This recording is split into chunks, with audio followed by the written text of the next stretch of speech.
I'm alive. I shouldn't be. He should not be alive. This is unfucking believable. From the heart of trucker America, my boy Reed Coverdale, host of The Naturalist Capitalist. This is what government does. It sucks. If you think you're going to win people over by stating commonplaces, you're just selling the other part. It is about dictating every transaction that you have for the rest of your life. Mr. Potato Head. Coverdale is the guy to be president of the United States. You intimidated me with your perfect 74 stab. That was the beginning of my problems. He died doing what he loved, chasing a minor. I'll put a 50 cal attached to my Suburban. Libertarians need to get out of New York. The gulag is going to be in your house. This guy's a fucking murderer. He deserves to be in a Gotta get him out of that truck at night and get him into the White House.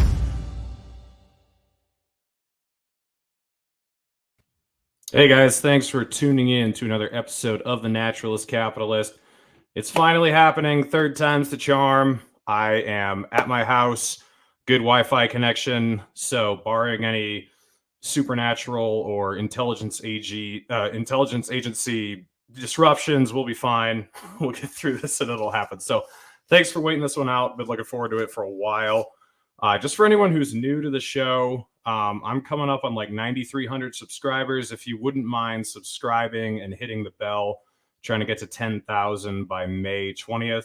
That'll be 2 years since I put out my first episode, and that would be a cool milestone to hit. And if you haven't seen any of my past interviews, go check them out. I've had Ron Paul, Abby Martin, Peter Schiff, all sorts of really great people. Have had Dave Smith on several times before. So I think you'll like a lot of the content that's out there. You can also follow me on Spotify and Apple Podcasts for audio versions. And if you like the video format, but you don't want to support YouTube, you could go over to Odyssey and follow me there. One quick announcement before we get going. Tower Power Hour, that many of you guys know, is a show that I co-host on, has been banned off of YouTube for being too based. So they're over on Odyssey, and I am going to drop the link in the live chat to their live show that they're doing tonight. And if you're just watching this after the live show or listening to it, just go to Odyssey and look up Tower Power Hour. They're the only ones there, and you'll find them. And after I'm done here with Dave, if they're still going, I'll jump over there and be on the show too. So make sure you check that out. That's the show with me, Clint Russell from Liberty Lockdown, Toad, Cole, Jose from No Way Jose, and then Top Lobster joins us sometime. But go check that out. Anyway, without any further ado, we'll bring the man himself into the show, the most consistent motherfucker you know, Comic Dave Smith. How you doing tonight, man? I'm good, brother, and it's good to be with you. I can't believe Tower Power Hour got kicked off YouTube. I'm shocked. I know, it's shocking. So I don't know what isn't it weird with these things? Like, you wonder where the future will go, but it's almost like you feel like in a year from now you'd be like, how were they ever allowed on YouTube? Yeah, it's weird. Like I remember I saw this screenshot recently of David Duke endorsing Tulsi Gabbard for president on Twitter, and then she was like shooting back at him like that she hates him or whatever to denounce him. And I was just thinking, wait, David Duke was on Twitter at one time? Like, I mean, it's just crazy like how far we've come, you know? I remember David Duke endorsing Ron Paul on YouTube. This might be in like 2008. Yeah. Maybe I don't know if it was the 2008 or the 2012 campaign, but I think it was 2008. And I remember like I had just gotten into it and was a big Ron Paul supporter, and I was like, "What the fuck are you doing? Like, please, you just feel like if you actually support this guy, then at least be self-aware enough to shut the fuck up, because obviously you're only hurting." But back then there was never even a thought of like, oh, you could get kicked off YouTube. Yeah. The whole point of YouTube was you can't get kicked off of it, like, and so it's bizarre the way all of this stuff, develops. And David Duke's, I remember seeing this video because I used to always, back in the day, I used to just every single day, every single day obsessively. I would Google Ron Paul and I would YouTube Ron Paul and I would YouTube and then search by most recent, and like see what was the newest thing, the newest interview he had. And so that's how I found this. And David Duke had this long video, and I was like, why the fuck would David Duke even care about Ron Paul, And then he had this long video where he was like, he loves everything he's saying except the gold standard. Because he's like, he had some point about how you don't really need to be on a gold standard and fiat currency can work. And I was like, oh, I thought your problem would have been like Ron Paul saying that racism is an ugly form of collectivism or something like that. But that wasn't even it. He just made this weird video where he was like complaining about the gold standard not being that great. And but that was no thought that this could be banned. It was just like, yeah, it's the internet. Anyone can do what they want to do. Yeah. And those days are gone. The thing with David Duke that's funny is like it's almost like they're holding him in reserves to endorse the anti-establishment candidate. And we'll be able to prove that if you do run in 2024 and then David Duke endorses you for president, they'll be like, okay, come on, guys. Like, this is obviously just a thing to discredit whoever's running against the establishment. I will work hard to not receive the endorsement of David Duke.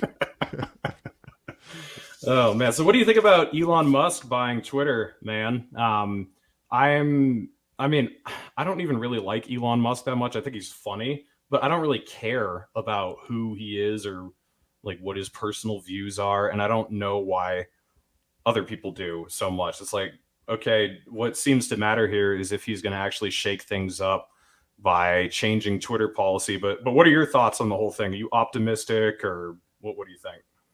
I mean, I don't know if I'm optimistic exactly. I think there's a lot of like to be determined with this situation. Who knows what he's really going to do? I mean, in order to know that, you'd have to know whether there will be any last minute crazy business deal things. I mean, he actually, despite what's being reported, I mean, okay, at least according to Forbes magazine, this is still dependent on a shareholder vote at the end of May. Yeah. And now they have worked into this agreement that if at this point, if they don't sell to Elon Musk, Twitter essentially owes Elon Musk $1 billion. And if they and if Elon Musk pulls out, then he owes them $1 billion. But if we're talking about Twitter and Elon Musk, $1 billion is kind of like me and you talking about $1,000. You know what I mean? Like, it's not that crazy. It's me or you wouldn't be thrilled to give up $1,000, but it's not like impossible. But it does look like it's going to happen. But so then you're saying, okay, if it happens, and if Elon Musk takes over Twitter and is really running everything in 6 months, and if he's able to actually run a company, which is a very different company than anything he's ever run, and if he really is being sincere and really believes the things that he's saying, and then if he doesn't change his mind and isn't corrupted on all of those things and is going to make Twitter a free speech platform, okay, but that's a lot of ifs. We're still many ifs away from that being the case. But regardless of all of that, I think this is just an incredible moment. Like, it's just an incredibly fascinating moment where the kind of progressive establishment, which is often called the left, which I think is incorrect, but the establishment has been threatened, not with, we're going to shadow ban, establishment figures and ban establishment figures, and we're going to rig the deck against you. They've been threatened with, we're going to make this a level playing field. And they're freaking out about that. Yeah. And so that in itself, I think, is a huge moment in the cultural zeitgeist. Like, I think this is incredible and a really big deal. And so I'm really happy that this whole thing has happened already. What it means in the future, I think, there's a lot that's to be determined. But I do think I love the moment. And there is something, I don't know exactly what it is, but something is up with Twitter. I mean, something has changed. I don't know if it's, I guess the most reasonable guess is that they really are. They're getting rid of some of these algorithmic kind of, tactics that they have, that because they don't want Elon Musk to know about them once he gets in there. I don't know. Maybe there's some other explanation that I'm not thinking of. But I mean, everyone who's not a progressive is noticing a huge uptick in their follower count, and me too. I've been gaining followers quicker than I usually do, and if that is the case, it is almost a little bit like, it's exciting, but it's almost kind of infuriating, where you're like, oh shit, would I have been gaining followers at this speed the whole time? Because I'd have like 1 million followers by now if I was gaining them at this speed the whole time. So I don't know, but I'm excited about it. I think it's really cool. Yeah, I wonder how much has actually structurally changed as far as the algorithms or whatever, versus just a change in mood of the users. Because like you said, nothing has actually taken place yet, but just the reaction from conservatives and liberals and, us. I mean, it's very interesting to watch. And I was getting a lot of new followers too. And some of them were from April 2022. And so I thought, okay, well, these are probably people just joining because they heard about what happened with Elon Musk or what's going to happen.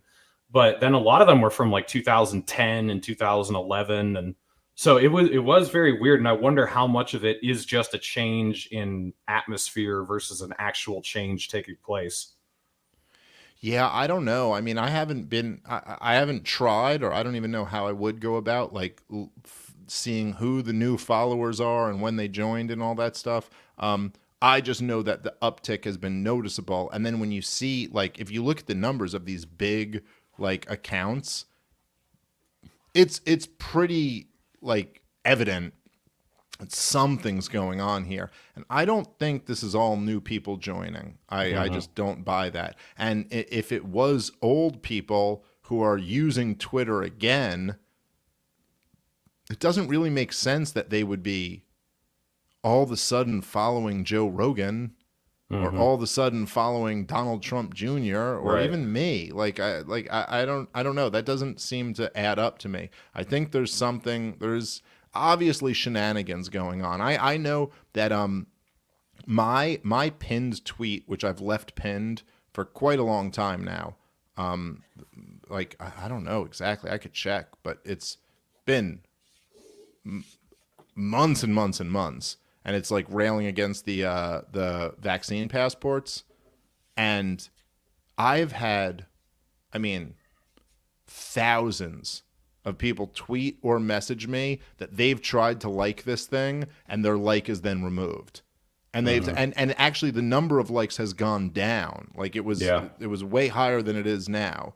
And it's just something's going on there, man. It's not just organic. It's like, no, there's a game being played, and I don't know. But I do think that for people who are like, for the libertarians, if we are like these radical anti-statists who really want this like, borderline or full-fledged revolution in this country, that it is really to our benefit if we are allowed to speak and we can reach as many people as possible. So I think anybody who's really against the current system should be happy with this development.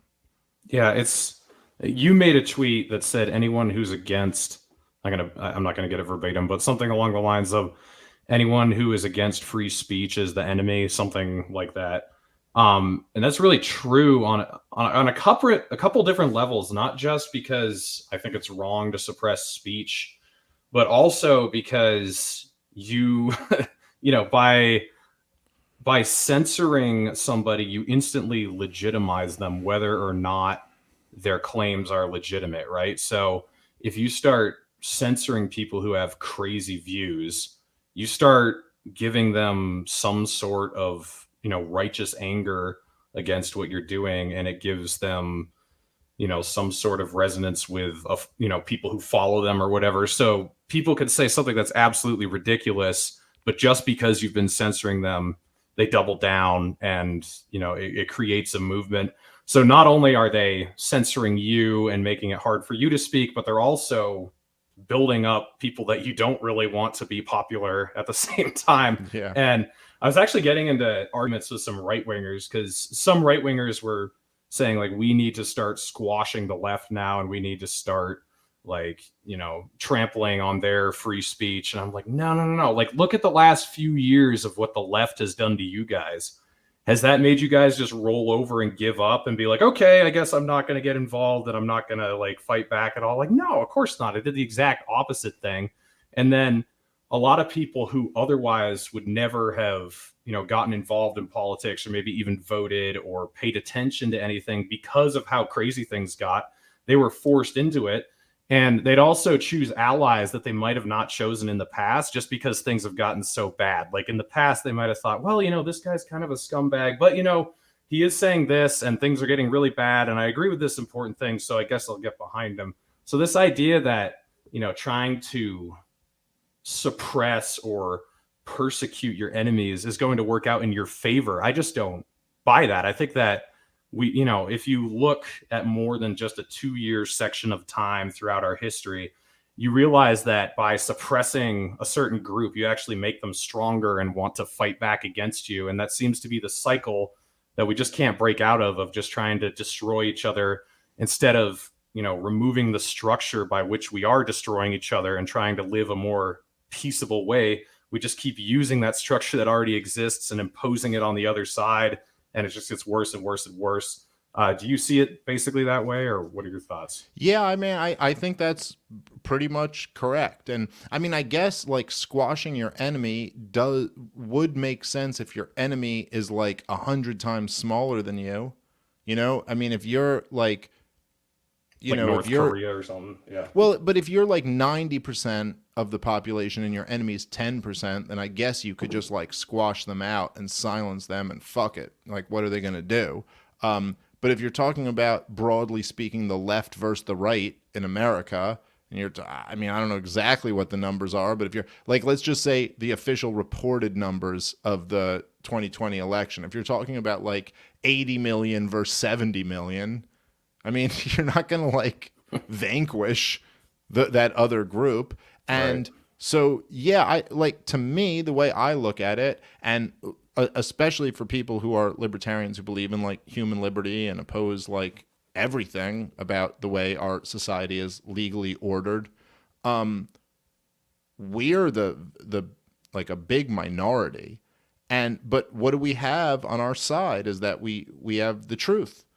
As Lou Rockwell always says, it's the one thing we have on our side. We have the truth on our side. And so if you have the truth and you're talking about like a fair fight, a fair debate, a fair back and forth, well, if you're right and they're wrong and you can win the argument, then you're fucking Mike Tyson and they're like some scrawny little 8th grader, right? I mean, what do you think, you know, if you're debating like, I don't know, like if you're debating some woke progressive or some like neocon or a Zionist, I repeat myself, but you know, whatever, well then you're Mike Tyson and they're a little bitch. So what do you need? You need to fucking stack the deck more? No, like I think your attitude should be that you can win that fight. And so I'm not trying to like, you know, I'm fine with just let it be a free, fair system, and let's see who can actually attract more people. And then on top of that, it kind of goes to this like libertarian ethic thing, right? Like, you know, sometimes people will say things like they'll you know, I've heard like progressives make the argument a lot of times before where they'll go, well, Medicare is like an incredibly popular program, and what's the libertarian rejoinder to that? Well, we'll say, okay, well, if it's so popular, make it voluntary. And then we'll see how popular it is. You know, like if it's really so popular, then just say to every like young person who has a paycheck, you know, that little Medicare section that's taken out, that's your choice. You can take it out and pay toward Medicare, or you can keep it. And then we'll really see how popular it is. Don't give me these opinion polls. Give me an actual like choice for people to make, and then we'll really find out how popular it is. You know, don't tell me that like we're like legalizing rape and then telling you that the rape victim really likes it that much. No, make it voluntary, and then we'll find out how much they really like it. So in the same sense, if we're talking about these kind of like you know, these battles or the public square. It's like, well, I don't know. If we can't win and we can't convince people, then we're screwed. Now, I'm not saying we have to convince 51% of people or 75 or 99% of people, but if we can't convince anyone in a fair fight, then there's no point anyway. So if we need to rely on all of these other tactics, then we're already doomed. And especially for libertarians, if we think that we're going to be the ones wielding all of this power and suppressing our enemies, I mean, I could kind of understand it. Like if libertarians were like 99% of the population and 1% were communists, and we're like, fuck it, we got to squash out these communists. All right, come talk to me. Maybe that's true. But that's not the case. We have to believe in our ability to like win the fair fight. That's all I ask for. I don't want any of my political enemies to be silenced. I don't care like how far to the left or how far to the right they are. I'd like them all to be able to speak. And I think as long as I'm able to speak too, then okay, let's engage in this battle.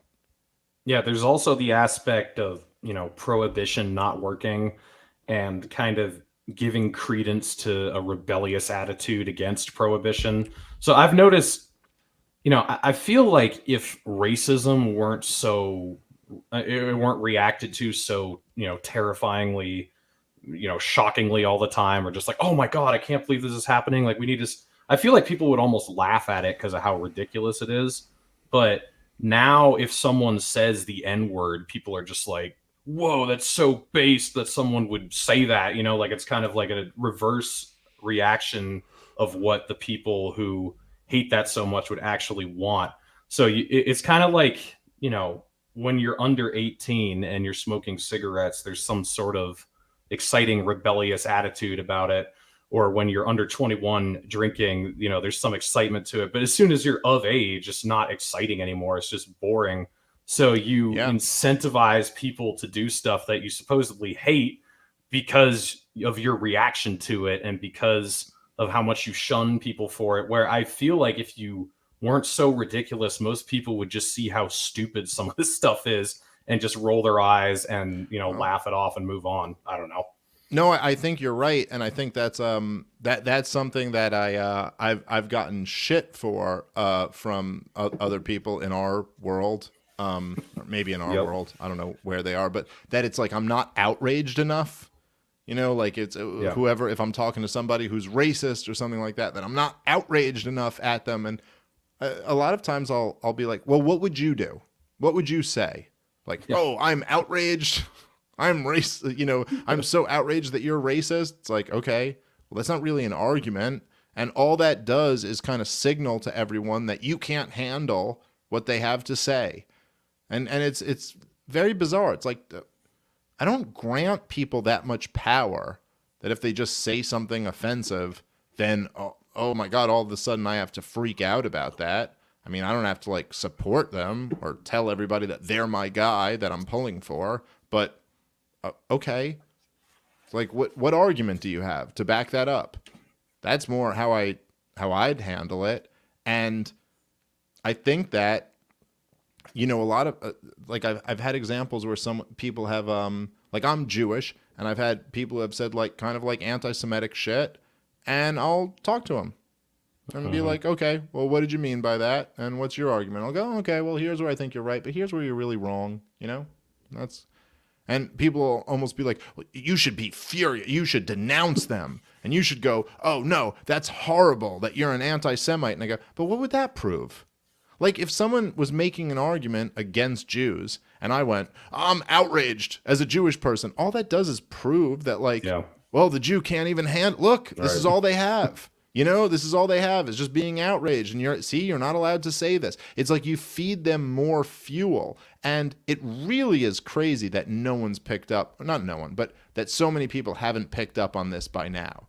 That it's like, yeah, that's where a lot of these groups gain their energy from. If you're just sitting there and what they say just triggers the fuck out of you, then a lot of people just watching that go, oh look, this guy can't even respond to what that guy has to say.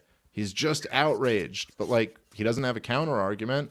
So I agree with you. I think that It's kind of like there's a Freudian reality to this. Like when you repress something, it reemerges in a more destructive manner. There's many people who are, and there's many people like this, right? Who get banned off of every, social media platform. And then, well, who can they talk to now? Right. Well, the only people they could talk to is everyone else who's been banned off every social media platform. Are those the best influences necessarily? And then how do they have to court an audience of the people who listen to the people who are banned off everything? Well, what's the incentive structure there? What direction is that pushing them in?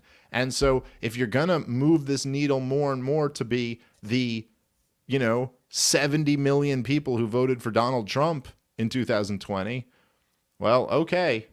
That's not just pushing a few thousand people in that direction. Now you're pushing like half the country in that direction. Not half the country, but half the voting population, So it doesn't seem good to me. I think we're much better off to go at least with what Elon Musk's stated position is. We'll see what it really is. But we're much better off to go in a world where we go, hey, how about this?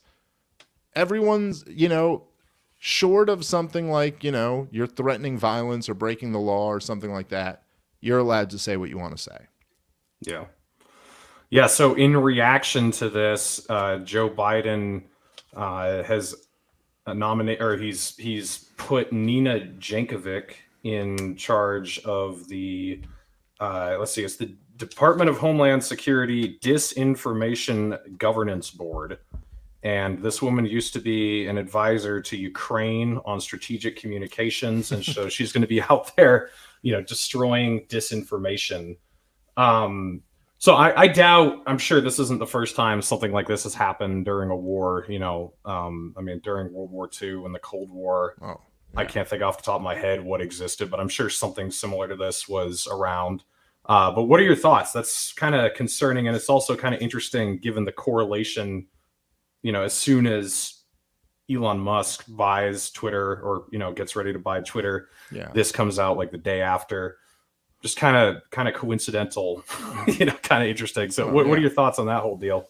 Well, just to your point, look, during World War II, there were like Japanese internment camps where they were throwing people, you didn't even have to say anything like you sympathize with the enemy. It was just like, we suspect you might, and therefore get in there. And there probably would have been Italian internment camps too, but there were just too many Italian Americans. Well, I think they were fucking hardcore. So I think there were some on the East Coast though, weren't there? Some. Italian? I don't even know about that, but those fucking it was a little bit tougher to round up those Italians back then.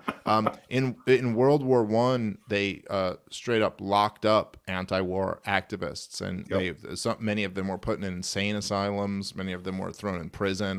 So it's nothing new, but. Yeah, it's a pretty dangerous prospect, and it's something we should all be aware of. It's not a coincidence that it comes right now at this time, and I don't know what else to say, but it's very bad and very scary. Yeah, it's so obvious, like you were pointing to earlier, that the establishment is just scared of the truth. It's not even of being persecuted. It's just the truth. Because when people hear it, it still resonates, even to people who have been heavily propagandized, when they hear just an outright truth, it's pretty hard to deny. That's why so many people were transformed by Ron Paul's Giuliani moment in 2007. There was a ton of propaganda, but a ton of people, when they heard that, they were just like, that kind of makes sense actually, now that I think about it that way. Or like the cocaine moment in 2011, in South Carolina, or 2012, whatever that was, the truth is dangerous. It's treason in an empire of lies, as Ron Paul would say.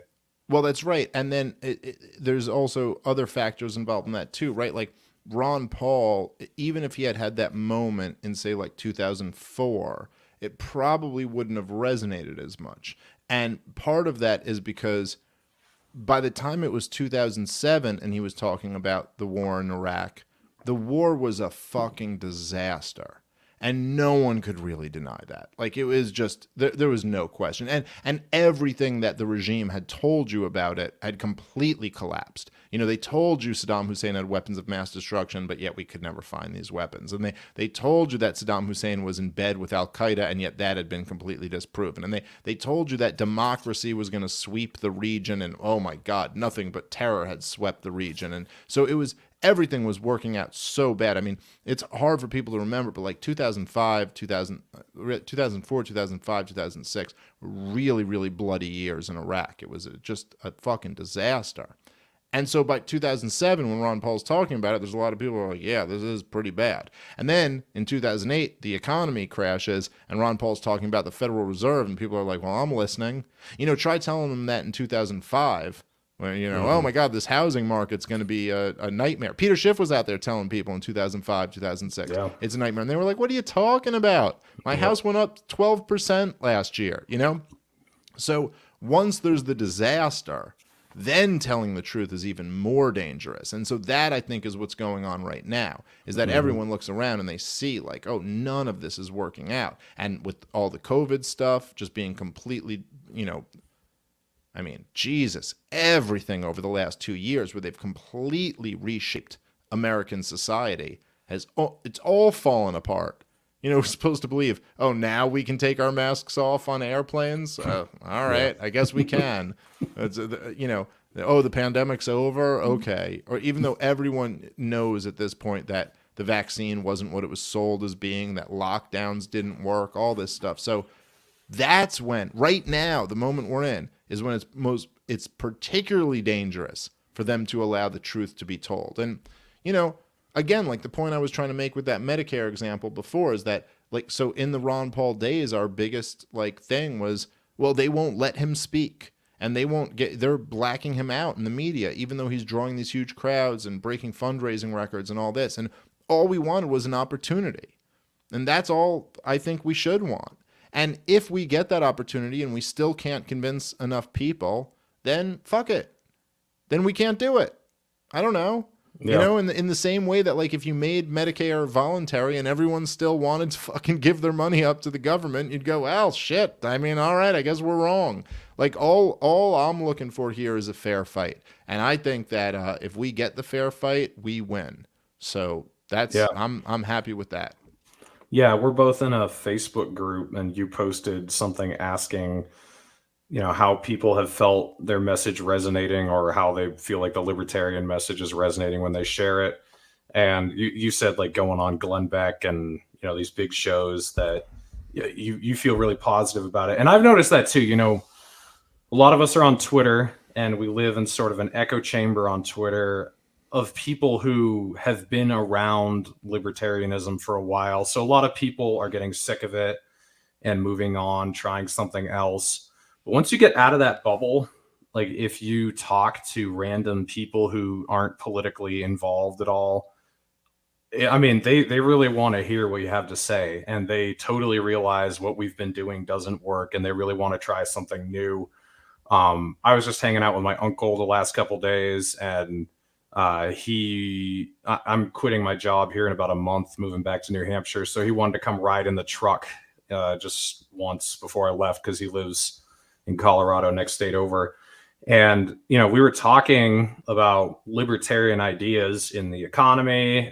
He's a businessman, so, you know, you got to know the way to talk to people differently or whatever. Sure. So I went at the economy angle, and pretty much everything I said about the economy, he basically agreed with. And then we started getting into foreign policy and police reform.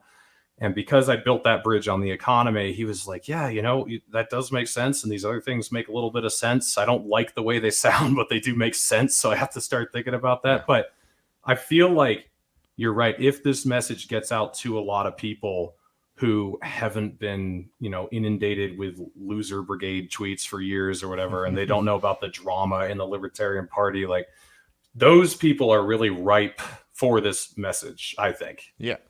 Yeah, look, the drama in the Libertarian Party is completely meaningless. And the loser brigade are completely meaningless. Yes, 100%. That has nothing to do with anything that's real in real life, okay?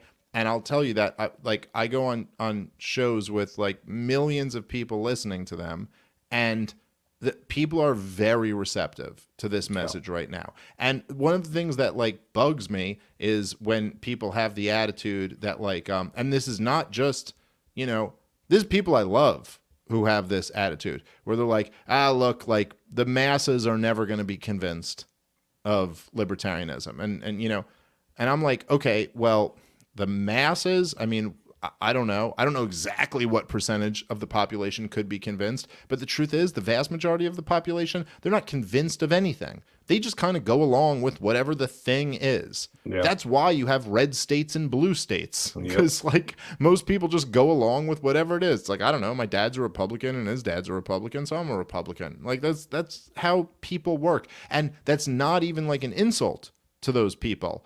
Those people might be really like independent and creative in other ways. I don't know. They might be the best fucking plumber in their area and they just don't think about politics that much, Like, so fine.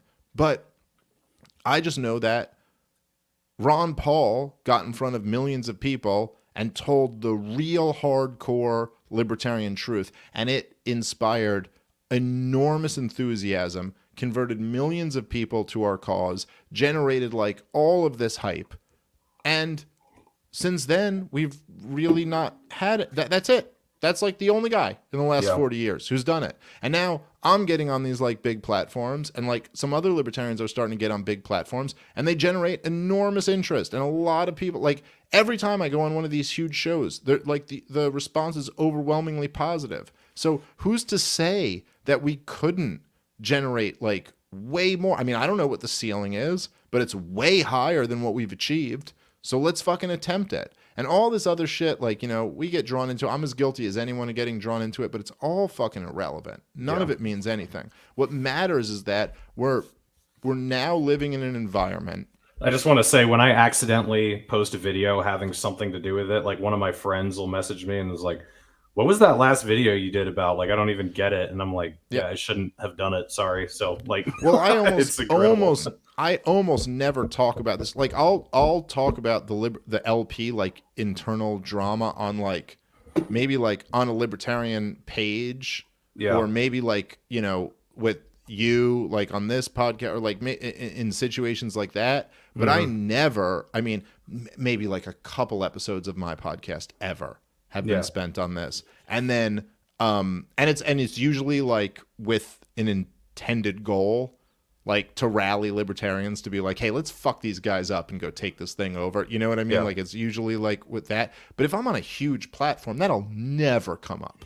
It's never, because no one cares. The reality is that Americans are living in an environment now where they've had 2 years of the most restrictive, authoritarian government policies that they've ever seen in their lives for most Americans. They've never been like deemed non-essential and made it illegal for them to go to work, and then required to have a vaccine to work, and like all these different things. And now they've seen that that's all a complete failure, and it's wreaked nothing but havoc and destruction. They see that their dollar is being destroyed, whether they look at it that way or not. They see that prices everywhere are going through the roof. They see like all these things, and we have a great message to go talk to these people about, And so who cares about all of this other shit? What's important is that libertarians are like able to kind of connect with real people. Like if you really care about these ideas, then it's incumbent on you to find a way to express them in a way that someone else might actually get on board with. And maybe we can actually manifest this into reality in whatever way that we're able to do that. Yeah, so I want to get into what the title of this episode implies. And it's really disturbing to me how many people in the libertarian community, but also just across the board, desire a villain to demonize, to, whether or not it absolves them of any particular responsibilities. Sometimes that's why you like to have an enemy, because you could say, oh, this is all their fault or whatever. This is why this is all happening. But people don't even necessarily need that. They just like to pile on top of people, and they like to believe bad things about anyone. And I've been accused of stuff before that I didn't do, and I'm not going to bring the details of it up because I don't want to unearth it again. But I was fortunate that, lots of people just didn't pile on me and believe all of it. And I know you've been accused of stuff too, and Josh Smith, lots of people in the liberty community. But what have I been accused of? How much time do we have? But, this kind of bleeds over into, believing what you hear the CIA say about what the Chinese are doing in their own country or what Russia is doing to Ukrainians or whatever. And I notice it's a lot of the same people who instantly kind of pile on with the accusations towards someone they don't like. They're also the type of people who tend to believe propaganda or not, look at it with a grain of salt. And I think that's very interesting. But what do you think about that? Why do you think that correlation exists? Is it just lack of critical thinking and, just a primal instinct to have an enemy? What do you think that is? Yeah, I mean, I guess it's all of those things.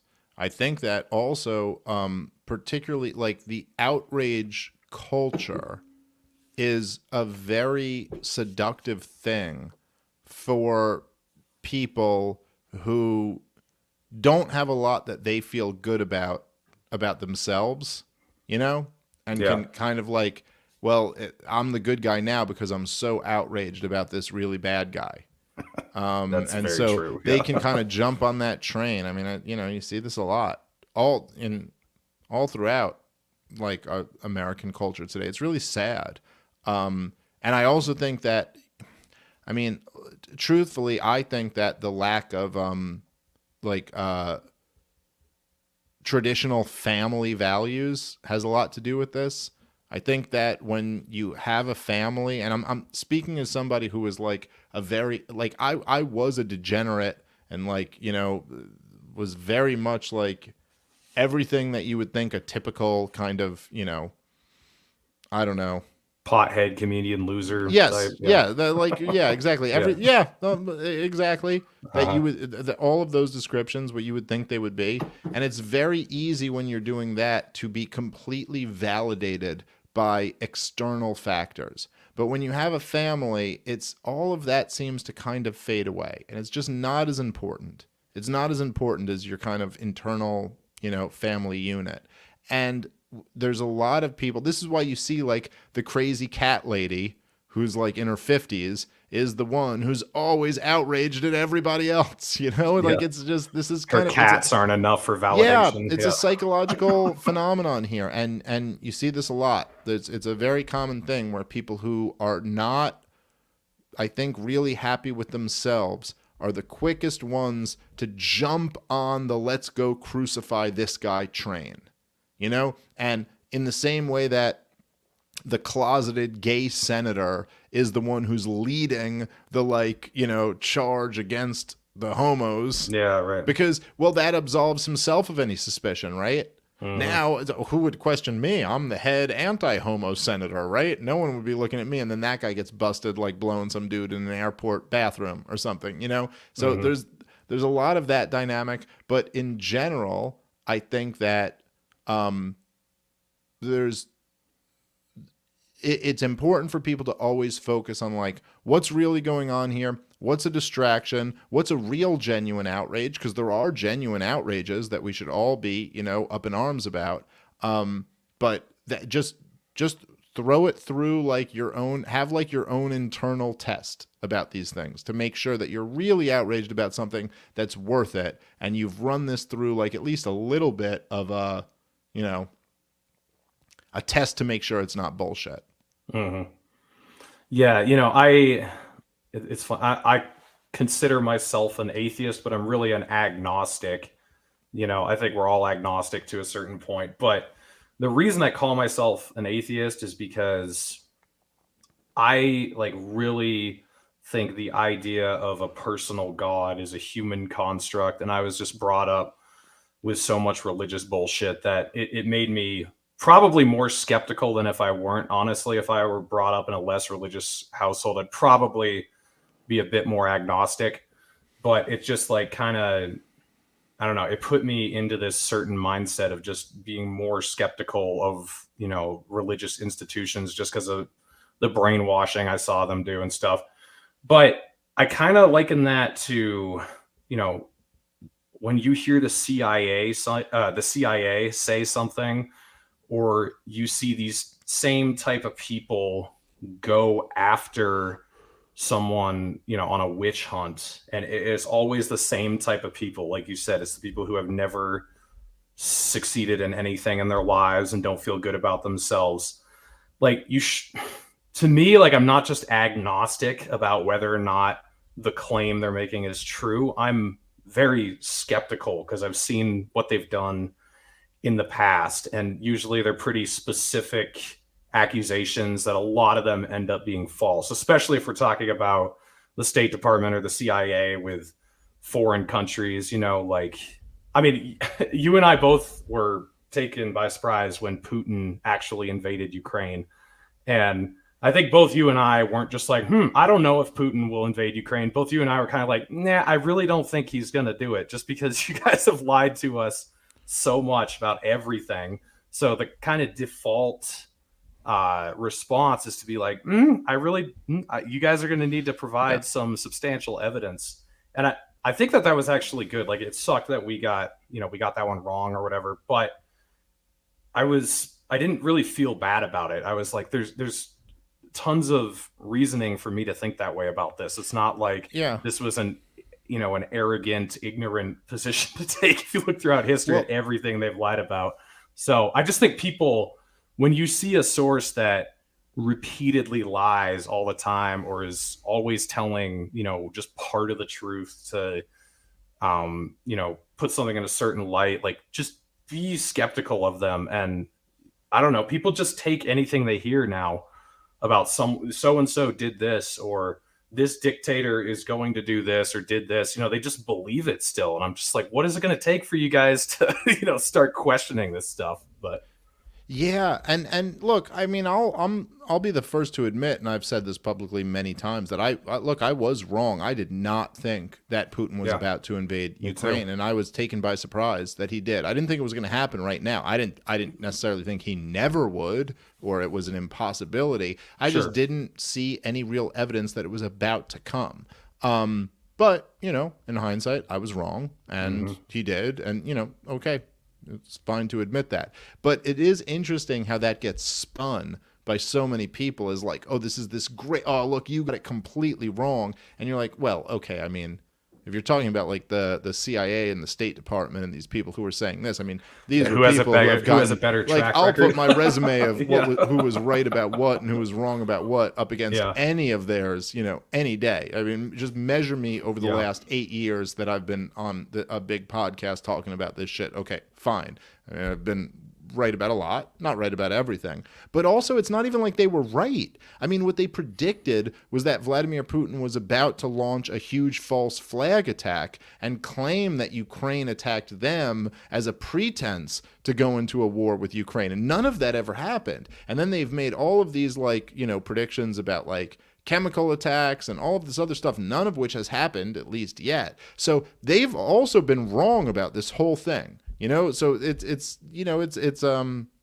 truthfully, even though I'd say Scott Horton also got that part of it wrong, that me and you got wrong, I think he's been the one who's probably his predictions have held the best out of anyone's. I mean, he was the one who was predicting that, always talking about the yet means yet comment, and always talking about how that since 2014, this has been an incredibly dangerous game that America has been playing with Ukraine, and America and NATO and the whole Western kind of, world order.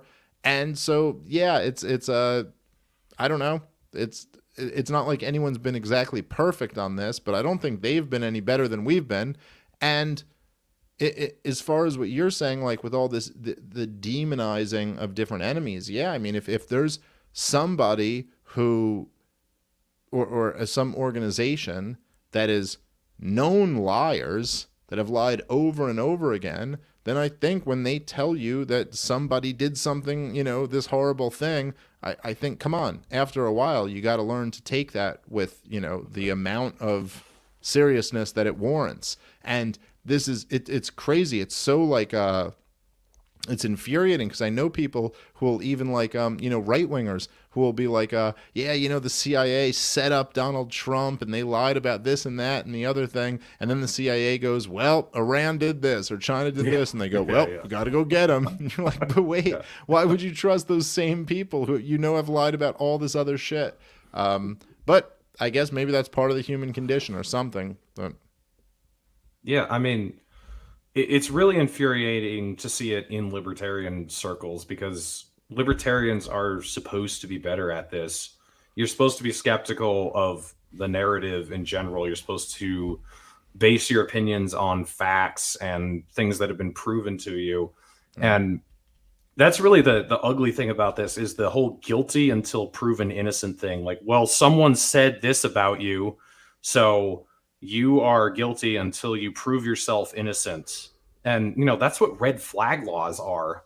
I mean, that's the whole point of red flag laws. Like, you can get your guns back if you can prove that you weren't about to commit this crime. Oh, like, what the fuck is that? So, I mean, libertarians are against that, right? Because it's it's turning habeas corpus up on its end. But, when it comes to these witch hunts, they just pile on and go with it. It's like, why are you not seeing this disconnect here, Yeah, so I'm just making that connection now to the point you're making. But let me say a few things on that. Number one, to the more broad point that you're making, I think libertarians should even look at it from a way, bigger picture than that. And excuse me. This was something that Rothbard covered in, I believe, in For a New Liberty. But look, the idea of like innocent until proven guilty is such a farce under the current like statist regime. Yeah. Like, forget even like red flag laws. Just the fact that, look, if you really believe someone is innocent until they're proven guilty in a court of law, well then, like, what the fuck is arresting someone? Throwing them in chains and then throwing them into a cage.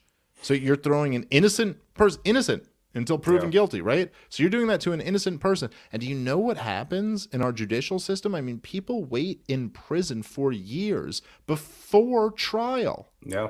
Like, before they even get a chance. This is half the reason why so many people cop to whatever plea a prosecutor is offering. Because they're going to go to jail anyway. They're going to do years, quite possibly, before they even get a chance to defend themselves. It's a goddamn travesty, dude. It's like the whole... And then, as far as the more specific things in libertarian circles that this relates to, I just, goddamn, dude, I'm like in a fucked up situation, which, I mean, I love it. I love that I'm like, that I've grown my audience enough and that I've become a big enough figure in this, because I love that I get to speak to a lot of people. That's always been what I want to do as far as the libertarian game is concerned. I've always been like, I want to talk to as many people as possible and tell them about this shit, because I think I can convince a lot of people. And so the more people I'm talking to, the better. But then there's this thing that's kind of annoying about it, is that it comes with this thing where, like, so say there's, like, hypothetically speaking, like an accusation against like a really good person who that's, complete bullshit. And well, then what can I do? I mean, if I talk about it, then I just put way more eyeballs on it than would have otherwise even seen it. So I don't even want to address some of this shit, because it's like, fuck, now I'm just going to, like, way more people will know about this than otherwise would have if I had never even mentioned it. But then I'm frustrated because all I really want to do is go tear this apart and tear apart the case that's been made. But I'll say this. If the idea that there's this presumption of innocence, that libertarians is the absolute cornerstone of libertarianism. Like, if you don't have a presumption of innocence, then you do not have liberty.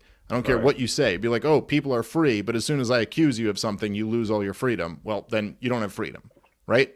And, okay, if we're talking about the state throwing someone in a cage, yes, there should be a higher standard for that than there should be for just, say, being fired or being, like, having your reputation tarnished or something like that.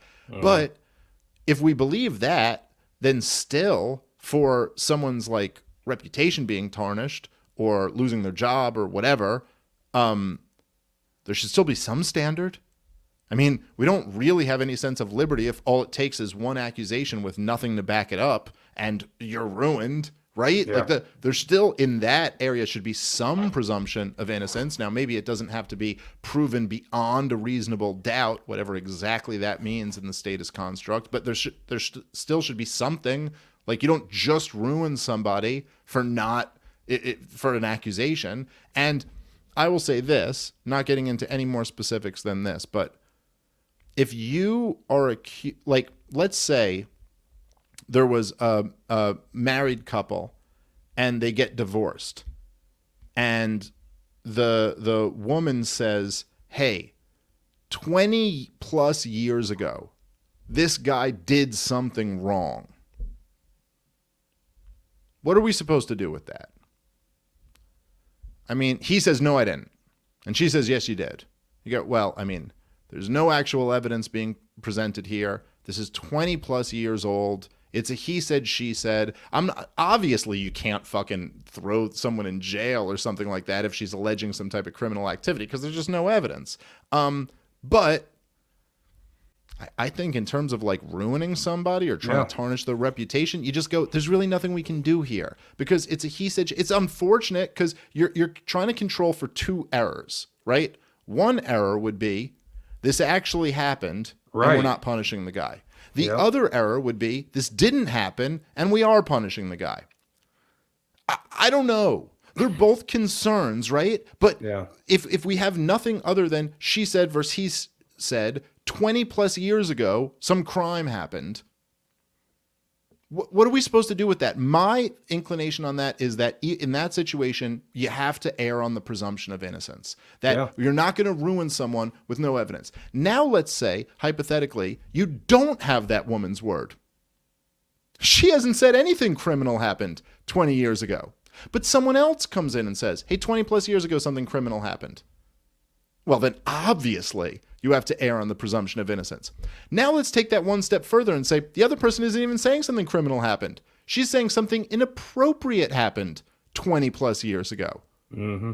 I'm sorry. This is what normal people would call nothing. Yeah. Nothing. And the idea of even trying to like damage someone's reputation over that is like despicable, especially if you didn't even know whether the woman involved wanted you to do this. Like, it's just it's so nothing. And anyway, that's the most I'll say about a hypothetical situation. Well, we can use one that we can use one that a lot. Well, let me just say one more thing on this is that there is something really like when people come out, and I could kind of understand someone saying like, some questions have been raised and I'd like to know more about this, but also I don't know if you really have the right to know more. It's not really your business, and that's that. And if there's no victim or something like that, but there's one of the horrible things, and this is why so many of and forget taking this outside of libertarian circles or any specific incident. There's it's a very common tactic, right, to call somebody racist,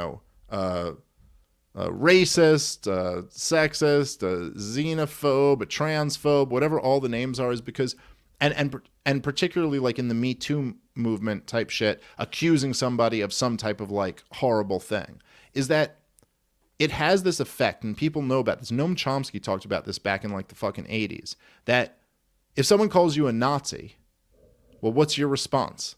I'm not a Nazi. Mm-hmm. Okay, well, now you're the guy saying I'm not a Nazi. That's not a really good position to be in. You know? Yeah. And it leaves people in this thing where it creates almost like this doubt in their mind, like, maybe he is, maybe he's not. He's been accused of it. And it's such a fucked up thing to do that I think, to me, a decent person, particularly a libertarian, you go, you should really, like, appreciate the weight of some of these accusations. And you definitely don't just throw that out there unless you're damn sure that you have fucking evidence that this is absolutely the truth. And I think people who do that without having even a shred of evidence about it are like the scummiest fucking people imaginable. Yeah, well, I was going to say there's a situation that's getting a ton of publicity right now with Johnny Depp and Amber Heard. And I don't even typically give a fuck about any of this Hollywood bullshit. I didn't even know this came out a couple of years ago. I just seen the headlines lately, so I kind of read the story. And I know the trial is still ongoing, so we don't know everything about what happened. But like I guess there's a 6th Pirates of the Caribbean movie, which, by the way, that in itself is like, come on, guys, 6. Like 5 was pushing at 6. It's Seems ridiculous. unnecessary. I've never seen one of them, to be honest. But like I guess Johnny Depp lost his role in the 6th Pirates of the Caribbean movie over this 2 years ago, when it was just an accusation. Where I think he wasn't even mentioned by name. It was just Amber Heard she released an article where she talked about domestic abuse or whatever, and he wasn't mentioned by name, but he lost his deal with Pirates of the Caribbean over this. And now we're just finding out a couple years later that there's a much more complicated story behind this, that she was awful to him. It's not even clear that he actually ever abused her.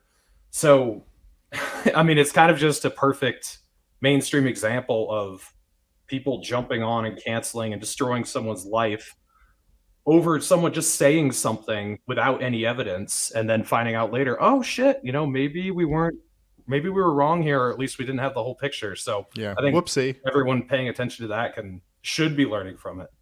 Yeah, I think so. And I'll tell you, I really have not been paying attention to the trial that closely. I've seen like a few of the clips that I'm sure a bunch of people have seen that were pretty hilarious and all that. But to me, at least, what I have deduced from the situation, and I have not followed this super closely, so people can correct me if I'm wrong. But what it seems like is that there's like an accusation made that there's this guy who is an abuser.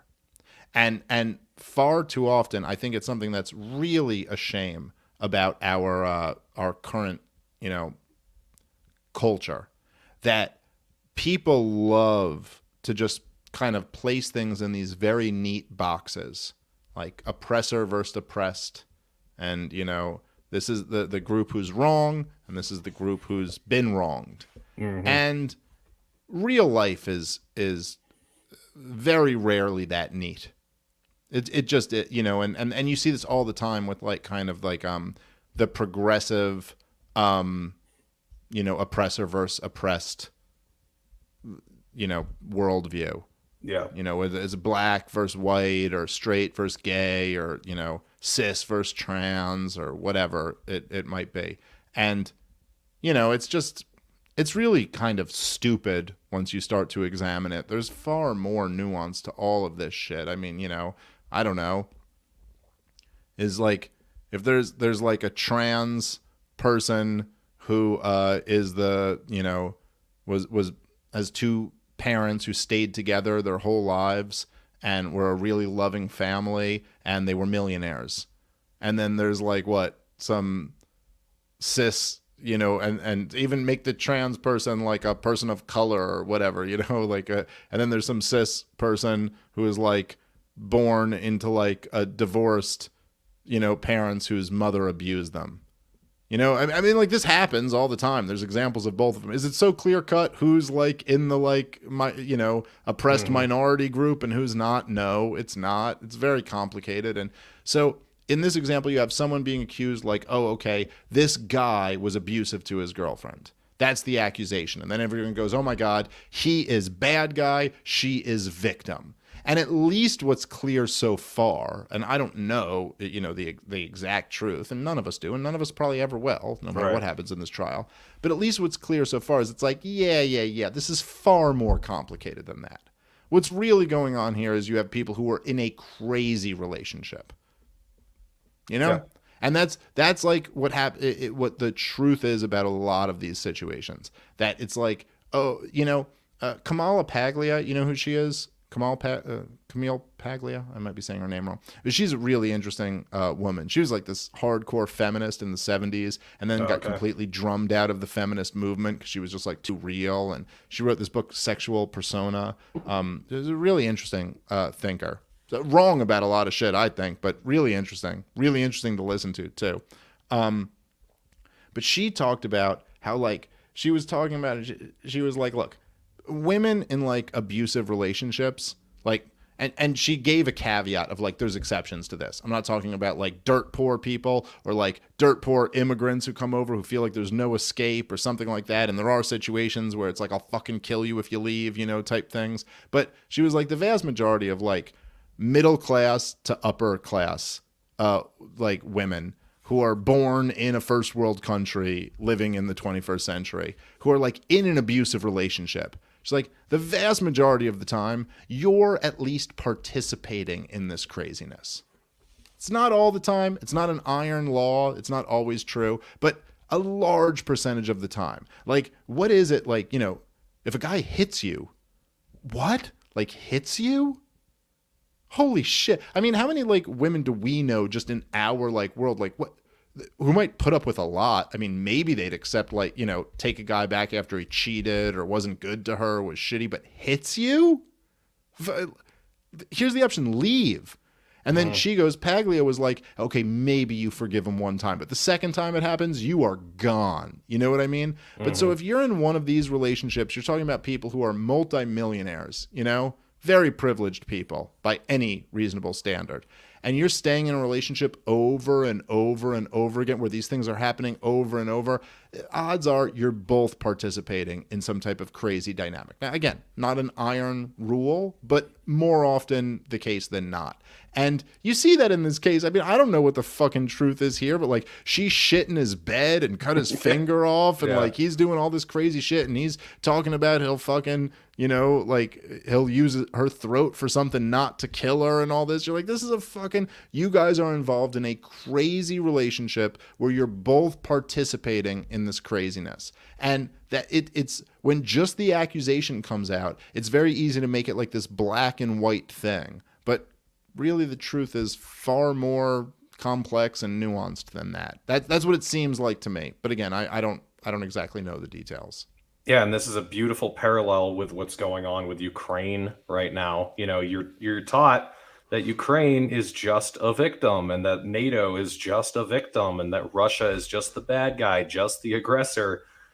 And if you start peeling the onion back, you find out, oh, wow, that's not true at all. Like there's been a coup that the United States did in Ukraine and then tried to kick Russia out of its naval base in Sevastopol. Like, that seems like important information. I mean, this is one of the things I was talking with my uncle about. He had no idea, of course not, about the history of the United States aggression against Ukraine, expanding NATO all the way up to their doorstep.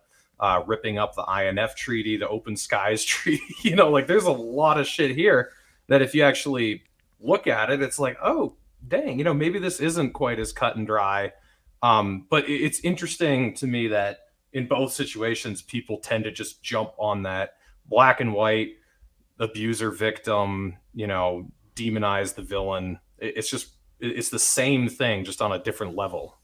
Yeah, and then often I think we'll get accused of being that black and white. You know, like people will be like, "Oh, so you just you know you just support Putin and what he's doing or something." I'm like, "Well, no, I've never said any of that. It's like what Putin's doing is very wrong. Like they're killing people right now. Yeah. It's horrible.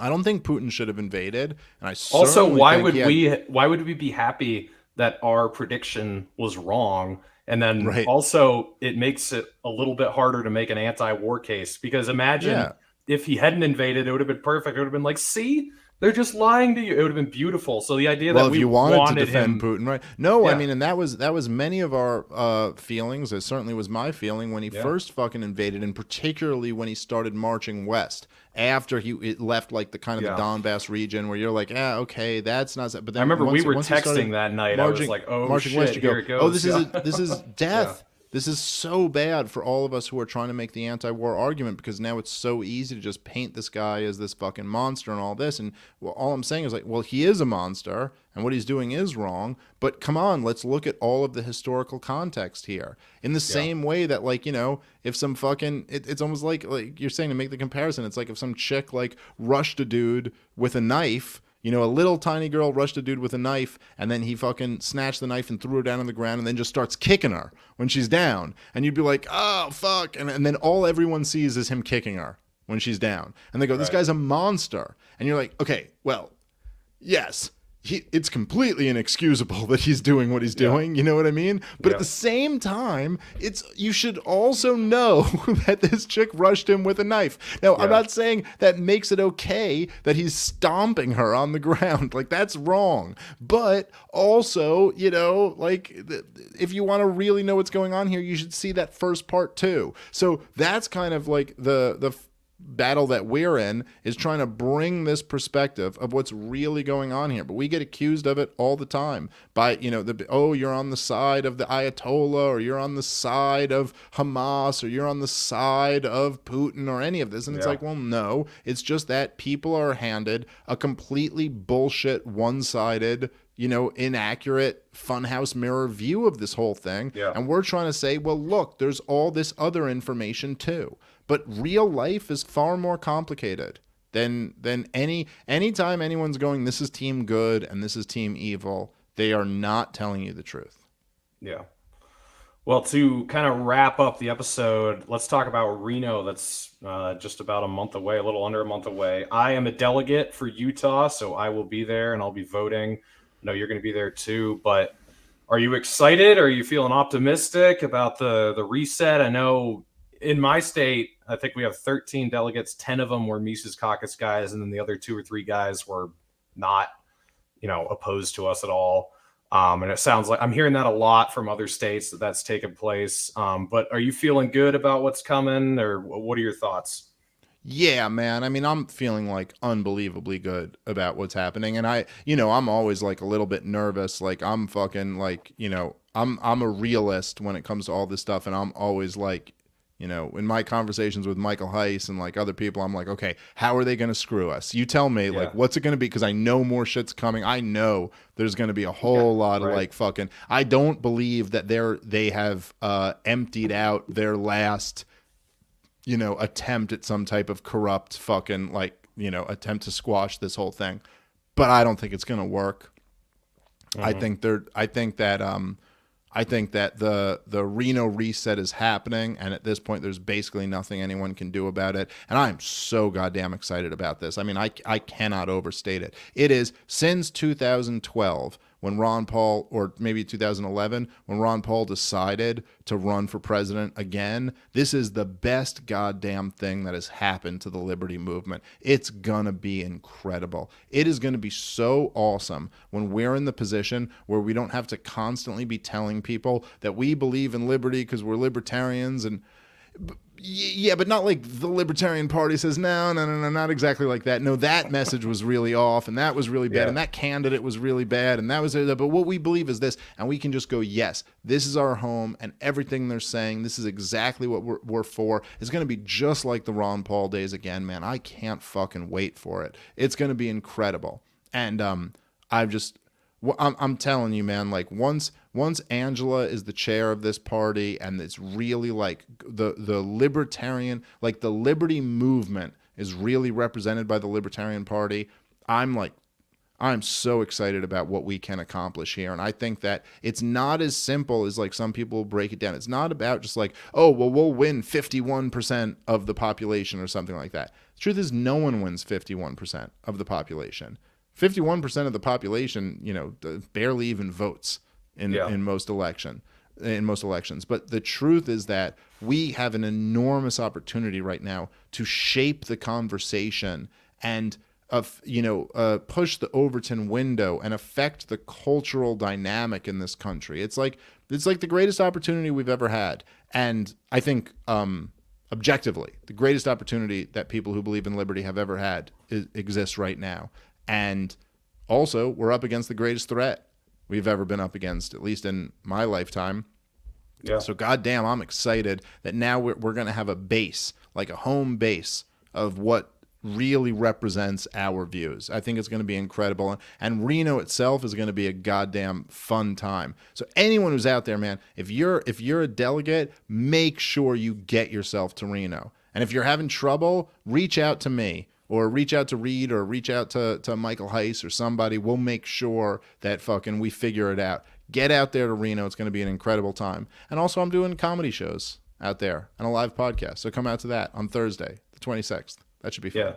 Yeah. And I think, there are still a lot of people who are like I was a year and a half ago, who might not be part of the Mises Caucus, but they're not bitch fuck cucks, as I coined them. Yep. They're not antagonistic, drags on the system who are just there to protect their ridiculously small dynasty of power that they've created in the Libertarian Party. There are some people who just aren't tribal and like they don't really care about the caucuses, and you know, they're fine. A lot of people like that. Yeah.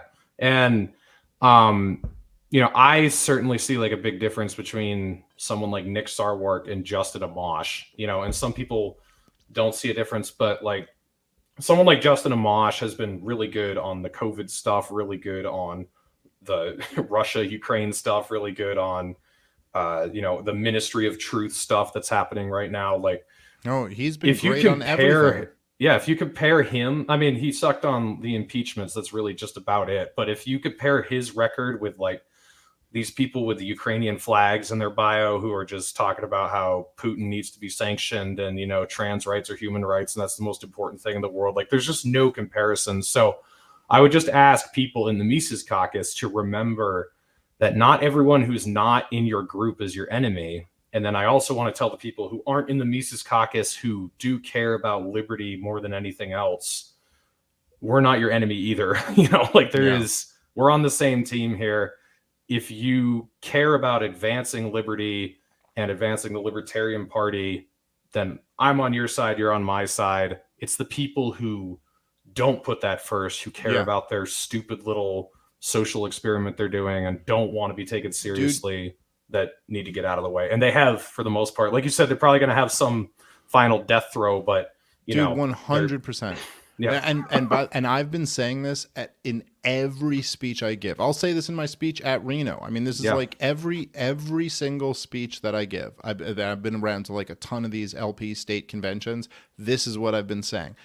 Look, the truth is this, right? You don't have to think that Justin Amash's messaging is perfect.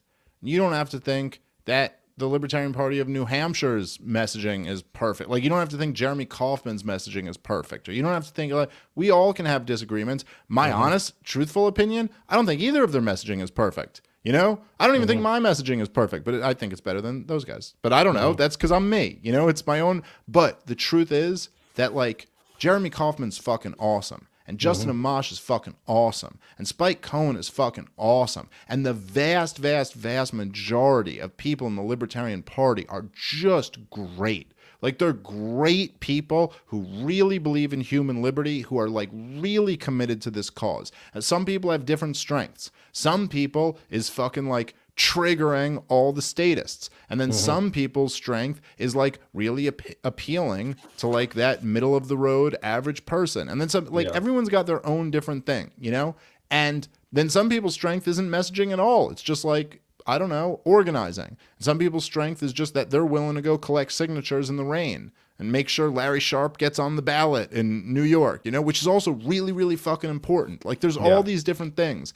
And the people that we're talking about, and this is the downside. The upside of social media is we can reach more people than we've ever reached before. You know, the downside is that the people who want to stir up shit get the attention of a lot of people. What we're talking about the purely negative, like, you know, fucking, you know, people who are just trying to tear everybody down, who don't contribute anything to this movement. I exaggerate sometimes, and I'll be like, oh, there's 7 of them.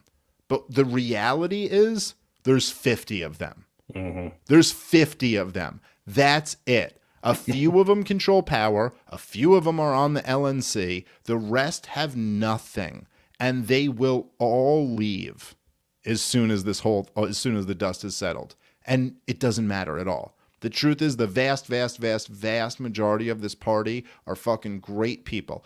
Many of whom have competing visions about what the future should be. But I will tell you, man, and I've said this before and during, and I'll say this after the Reno reset, that I want to listen to those people and try to gain as much of their, like, wisdom as I can. And I think everyone else should have that attitude too. That this is not the after Reno, when the dust settles and everyone gets over their, like, fucking, you know, there's like, oh my God, there was a takeover and all this. It's like, yeah. Okay, well, here's what took over. Libertarianism.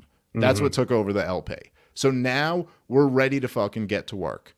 And goddamn, dude, I just think it's going to be fucking awesome. And I can't wait. Hopefully we don't all die in nuclear war before then. We might. What is it, $38 billion in weapons? We might all die in nuclear war. But if we don't, things are going to be great. Yeah, it's so funny seeing that that number of, in dollars that's being sent in aid to Ukraine right after everyone's complaining that Elon Musk isn't spending his money on something better. Like the US just sent almost the same amount of money to Ukraine like a day later and no one says anything. It's Wasn't it funny hilarious. too? But not even just that, but like the fact that it's like Elon Musk, do you know what $45 billion could have done? All this stuff. Do you know what $45 billion could have done? And then you're like, how about 6 trillion a year?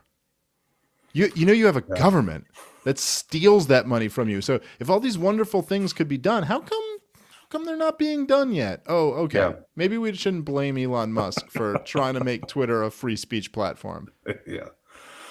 Well, yeah, thanks for coming on, man. I always like talking course, to brother. you. And yeah, you've kind of, in 2020, I was ready to give up on the Libertarian Party. Like I was for, I don't know if you remember that Articles of Unity thing that sprung up at the last minute. Like I was entertaining that idea. I was like, I don't know, this is such a disaster. We don't have any central messaging. We don't seem to have any idea what the fuck we're trying to do. But I mean, yeah, I've done a 180 on that over the last year and a half. I've been really excited and seeing you get on all the big shows. And, I've been on Fox News now and seeing Clint go on, Timcast and all the, Scott Horton's on Fox News almost all the time, and he's going on Jocko Willenick, just like seeing, all of my friends and all these people I talk to getting all this publicity. It's really a white pill. And I'm just really, really happy.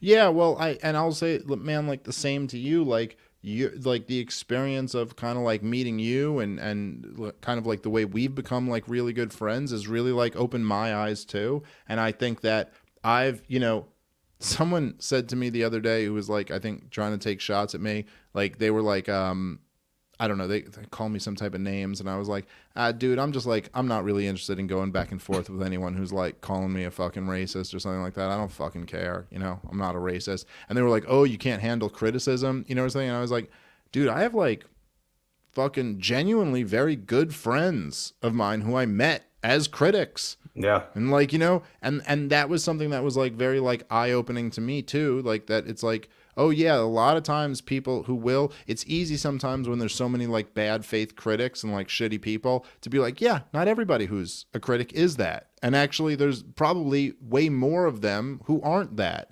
So it's been a good experience, man, for me too. And like, I really appreciate everything like, that you've done over the last couple of years. I love it, dude. I love watching you blow up and Clint blow up and like all these people like, and then all the people kind of like who are just like huge, Michael Malice and Eric July and Maj Touré and, the fucking, like you said, Scott Horton and Tom Woods and like all these guys. It's a cool moment right now. It's a really interesting time. And yeah, things are really dire, but also at the same time, there's kind of more opportunity than ever. So fuck, I'm here for it. Let's make something happen. Yeah, man. All right, man. Well, where can people keep up with what you're doing? I know you got some shows coming up soon that you didn't have planned prior. Whatever, yeah. That's a good point. I just added some shows. Literally yesterday, I jumped on this weekend of stand-up shows in Rhode Island. In Providence, Rhode Island, at the Comedy Connection. So 2 shows Friday night, 2 shows Saturday night. Come out there to the Comedy Connection if you're in the Providence area. And then in Reno, the Thursday, the 26th, right before the convention, I got the stand-up and podcast shows sold out, but I added a late stand-up show. There's still, I think, like 40 tickets left for that one. So if you want to grab a ticket for that, come on out. And then I'm in Chicago and Philly, and I got a bunch of other shit coming up. And I'll be at PorkFest again. Oh, you will? So, me too. Yes, just one day I'll be at PorkFest, and then I got to head out. But I'll be there. I'm doing a stand-up show and a live podcast. Oh, great. Well, I'll be there too. So anyone, if you want to go to PorkFest, I know it's filling up fast. I don't even know if there are any spots left or anything like that. Idea. But Dave and I will be there, so definitely go. Last thing I want to say, this is kind of for the audience and for Tulsi Gabbard. So Tulsi Gabbard, you said you would come on my show over a year ago, and I've texted you, I've texted your booker, and I've been annoying. I've done it over and over again. I've given it like month-long, rests and no response. So I don't even know what to do anymore, short of having Dan Smots make a video where he just autistically, destroys you until you finally come on my show like he did to Dave Smith. But please come on my show. I will give you a fair shot. I was one of your supporters. You're still to date the only politician I've ever given any money to. That's going to change when Dave Smith runs for president in 2024. But please come on my show. I know I'm not as big as Sean Hannity, but I'll let you talk. I won't just shove CIA talking points down your throat. And I'm not going to ask you about transgender sports teams or some stupid cultural thing. Like, I've got real questions about the warfare state. And, I've been really inspired by how you've stood up against this whole Ukrainian narrative, all the bullshit that's going on.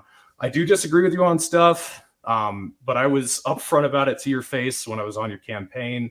We had lots of arguments face to face. So please come on my show. And anyone watching, if you want Tulsi to come on my show, I think it's time we just annoy her. So go tag her on Twitter.